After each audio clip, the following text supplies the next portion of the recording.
Welcome to Material Properties and Forces. This one is kind of a doozy. I'd like you to make sure you're taking notes in your engineering notebook.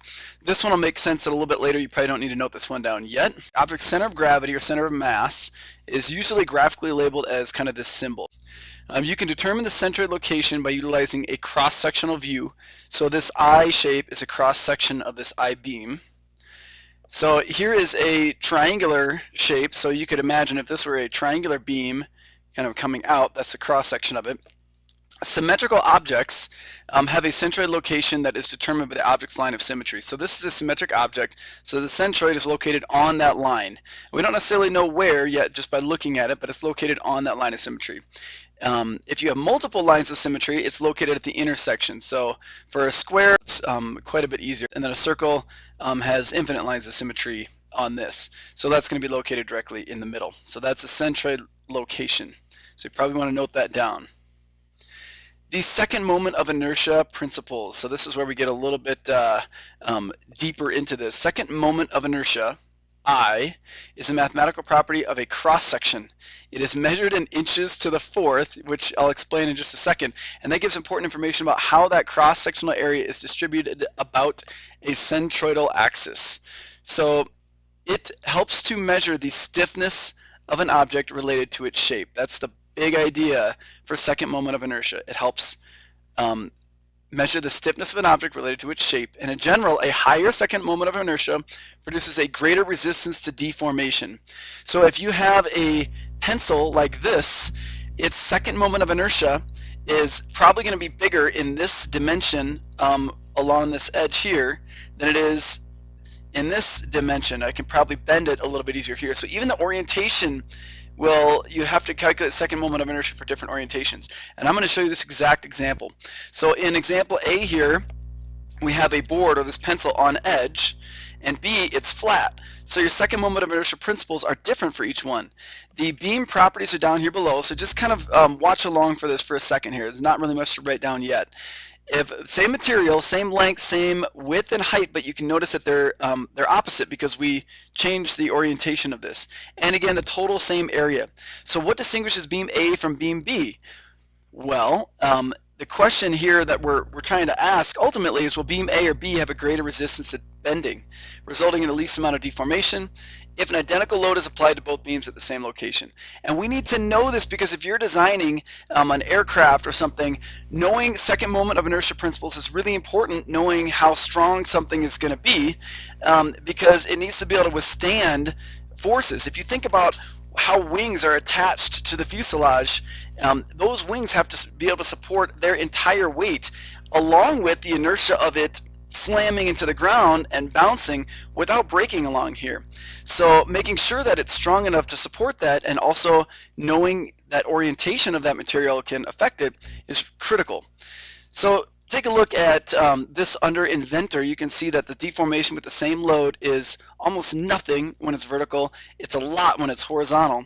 So let's calculate that. Why is that? The difference in second moment of inertia due to the orientation of the beam. Well, if we calculate that, pause this if you need to, but write down this equation. Second moment of inertia equals B, which is the width or the base you could think of, times the height cubed divided by 12. So this is where I is in units to the fourth power, because these units are the same. Your width and your height are the same units. So this to the first times this to the third gives you units to the fourth power. So let's take a look now. That's why we have inches to the fourth. If you have an 1.5 inches wide by 5.5 inches tall, B times H cubed divided by 12, you get a total of 21 inches to the fourth. That is your second moment of inertia for beam A in that orientation, 21. If we take a look at it in the other dimension, 5.5 times 1.5 cubed gives you 1.5 inches to the fourth. So that is a huge difference, 21 inches to the fourth versus 1.5 inches to the fourth. So if you've taken civil engineering here, you'll remember back to when you built headers, things that go over doors and windows. We put our headers, those boards go vertically for this exact reason, which is what we discussed in civil class as well, versus going horizontal, because you have a lot more deflection, and that would crack your window or crack your door frame if you had boards going horizontal above the door or window. Same thing could happen for an aircraft in an aircraft design. So it is 13.5 times stiffer. That's a lot, which is great if that's what your goal is. So we can look at a simple shape versus flange beams. We have the second moment of inertia here is 10.67 inches to the fourth. Total area is 8 inches squared. But now let's take a look at what happens if we remove a lot of this material. Total area, or the second moment of inertia is 6. Total area is significantly less. So you're doing a lot more with less. You have a very close to the same second moment of inertia, but your area is almost 4 times as small. Second moment of inertia is not even twice as small. So that's why I-beams are really useful. You can do more with less. Now obviously this has a greater second moment of inertia. It's thicker, so that might be preferred, but it's going to be significantly heavier if this is a beam going straight out. So you can, again, do more with less by making it as an I-beam shape. So these other shapes can use that principle. This is a solid one. Here's an L beam or an L channel. It's a C channel. This is a hollow core type piece, and then an I-beam. So they all use that same principle of doing more with less. None will be as strong as a solid beam, but the reduced weight makes it really favorable. So let's take a look at second moment of inertia for composites. Why are composite materials used? Well, if you have just styrofoam by itself, it's going to be pretty weak. How weak, you ask? Well, we're going to test it out in the stress tester. So we're going to take a piece of styrofoam, throw it in our stress tester, and see how strong it is by itself. We're also going to take a fiberglass sandwich. Yum, yum, yum. And that's actually quite weak by itself too. But when you put them together, styrofoam and fiberglass, with a resin, which is a hardener on this and on this, it makes it strong. How strong, do you ask? Well, you're gonna find that out when we actually build these things and test them out. So now let's look at modulus of elasticity. Another thing to add to your notes is noted by the capital E. This is a really important principle in engineering. So really in all types of engineering, bio, aerospace, civil, whatever you might do, you're going to probably be looking at materials properties. And so this is the ratio of increment of some specified stress to the strain. It's also known as Young's modulus. So note that, Young's modulus, and it's stress to strain. So in general, a higher modulus of elasticity produces a greater resistance to deformation. Tension stress, this is what tension is. It's a body being stretched, so note that. The tension is an applied load divided by the cross-sectional area. So this stress right here, this is the symbol for stress, this little donut thing with this line coming out.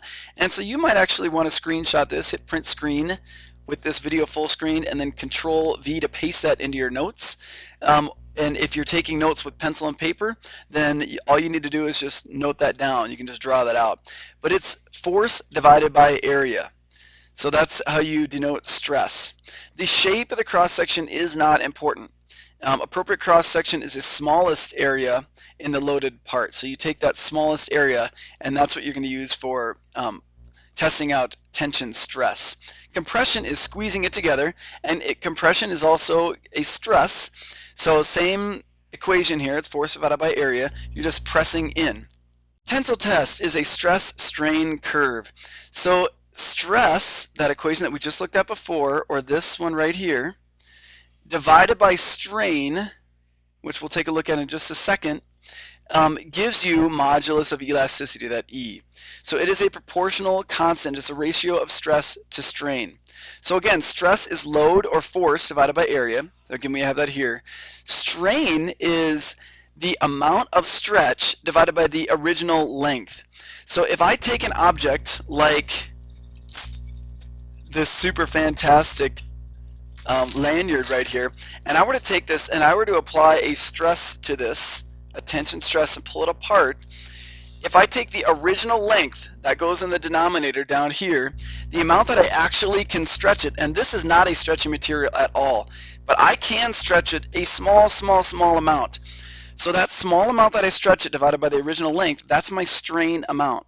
We take the stress divided by that strain, and that gives you your modulus of elasticity. So since I cannot stretch this very much, this strain is going to be a tiny amount, because that amount of stretch is small divided by a big original length. It's going to give me a tiny strain. strain. If I divide a stress, because I can apply a lot of stress to this, by a tiny number, I'm going to end up with a big overall modulus of elasticity. So this is the measure of stiffness, the ability of a material to resist stretching. So since I have a big overall modulus, that shows that this does not want to stretch when loaded.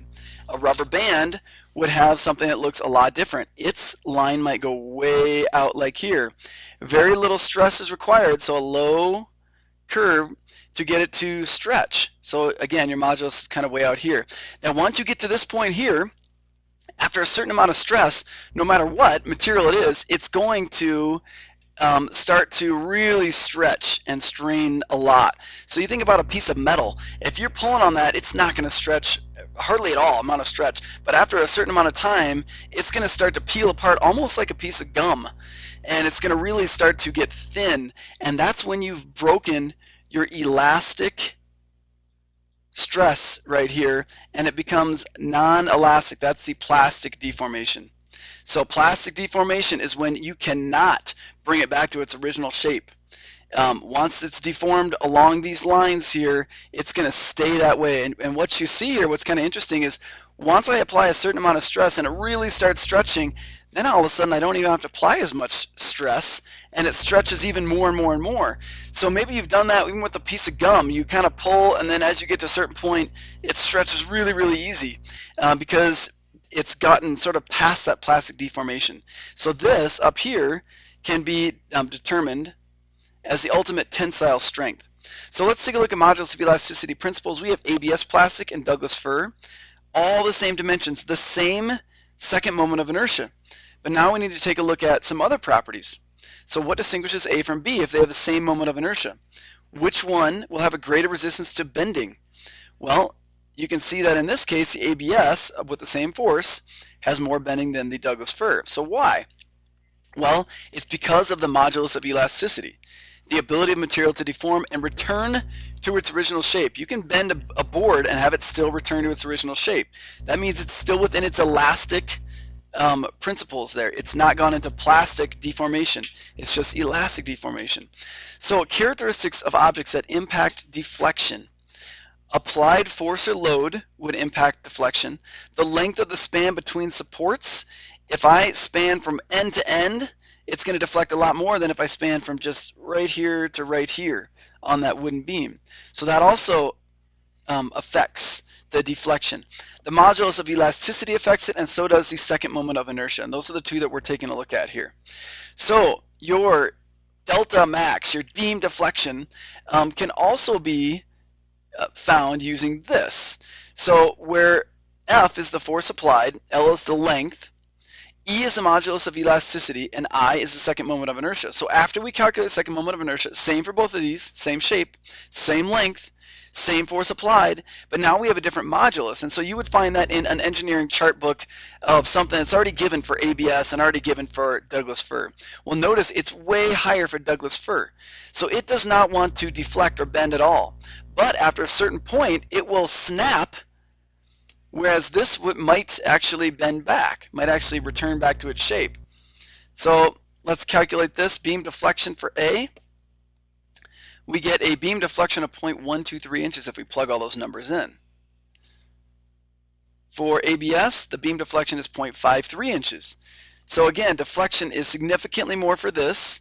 So if we deflect beyond this amount, then that means it's going to go under plastic deformation, where for wood, that's just it breaking. It's where it can't go back to its original shape. For ABS, it might mean where it bends past where if you let it go, it's not going to snap back. It's going to stay bent to some extent. But it may stay bent and not snap. It might not shatter because it's not as brittle. So that's another term that we're using here. Wood is more brittle, but it's also stiffer. So really a lot goes into determining the materials you want to use. Glass is not going to deform hardly at all, probably way less than even wood. But when it does, it's going to just shatter. So it's a lot more brittle yet than even wood is. So again, this has 4.24 times less deflection. Try to